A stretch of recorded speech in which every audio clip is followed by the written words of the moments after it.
안녕하세요. 시굴자들입니다. 오늘은 우주산업에 대해 알아보고 우주산업에서 얻을 수 있는 투자 아이디어는 무엇이 있을지 알아보겠습니다. 스페이스X의 창업자 일론 머스크는 자신이 재산을 축적하는 이유가 다른 행성에서 인류가 살아가게 만들기 위함이라고 말하며 우주산업에 굉장히 관심을 많이 가지고 있습니다. 아마존의 창업자인 제프 베조스 역시 아마존 CEO에서 물러난 이후 자신의 우주산업 기업인 블루오리진에 집중하겠다고 말하고 있습니다. 세계 1, 2위의 억만장자들이 자신의 수건 사업으로 우주 산업을 얘기하고 관심을 가지고 있는 모습은 그 어떤 시장 지표보다도 우주 산업이 얼마나 유명할지를 잘 보여주고 있다고 생각합니다. 또한 올해 1월에는 ARK 인베스트먼트의 캐시우드가 우주 관련 ETF인 ARKX를 출시하겠다고 말했습니다. 이는 개인 투자자들에게 굉장히 큰 관심을 일으켰고 우주여행 기업인 버진 갤럭틱, 위성 통신을 돕는 이리디움, 도시망공 모빌리티 드론을 만드는 이항과 관련 스펙츠들은 짧은 기간 동안 굉장히 많은 상승을 이루어냈습니다. 하지만 지금 시점에서 보면 금리가 오르고 성장주에 불리한 시장 환경이 조성되면서 관련 기업들의 주가는 굉장히 크게 하락하였습니다. 우주여행, UAM 같은 경우 굉장히 멋있는 미래지만 투자 관점에서는 변동성이 너무 큰 주식들입니다. 그렇다면 우주 산업의 발전에는 동의하지만 지금과 같이 시장에서도 안정적으로 수익을 낼 수 있는 종목은 무엇일지 찾게 되었습니다. 기준으로 삼은 것은 기업의 펀더멘탈이 튼튼하면서 우주 산업에서도 예측 가능하게 돈을 벌 수 있는 비즈니스 모델을 가진 기업들이었습니다. 그렇게 관심을 가지게 된 것이 우주 인프라에 대한 사업이었고, 구체적으로는 로켓과 위성에 관련된 사업이었습니다. 그리고 해당 사업 영역에서 유의미한 성과를 드러내는 기업들은 의외로 미국 방산업체들이었습니다.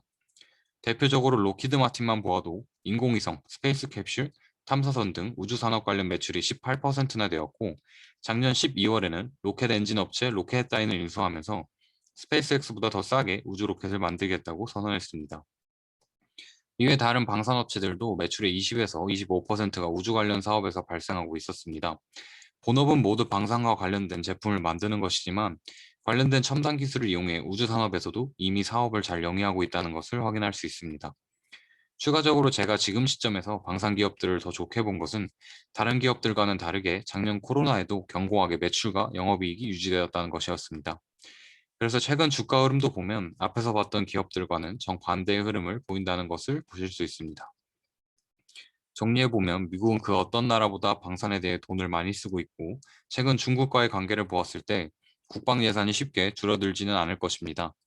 그렇다면 조금은 진부한 방위산업 기업들이지만 그동안 쌓아놓은 항공과 우주에 대한 기술력을 바탕으로 우주 산업이 점차 개화하면서 새롭게 주목을 받을 수 있지 않을까 생각을 하고 있습니다.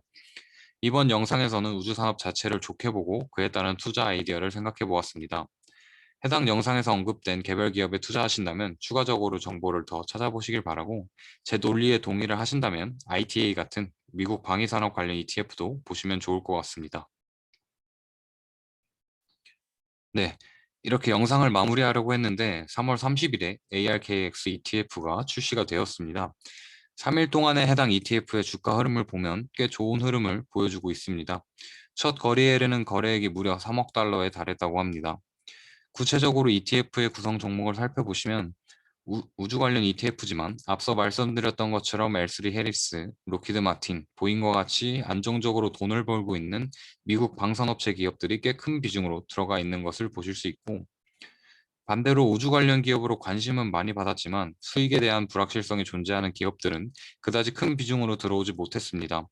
특히 우주여행으로 가장 주목을 받았던 버진 갤럭틱에 대해서는 편입 비중이 2%밖에 되지 않았고 UAM 관련된 종목들도 굉장히 작은 비중으로만 편입이 되어 있었습니다.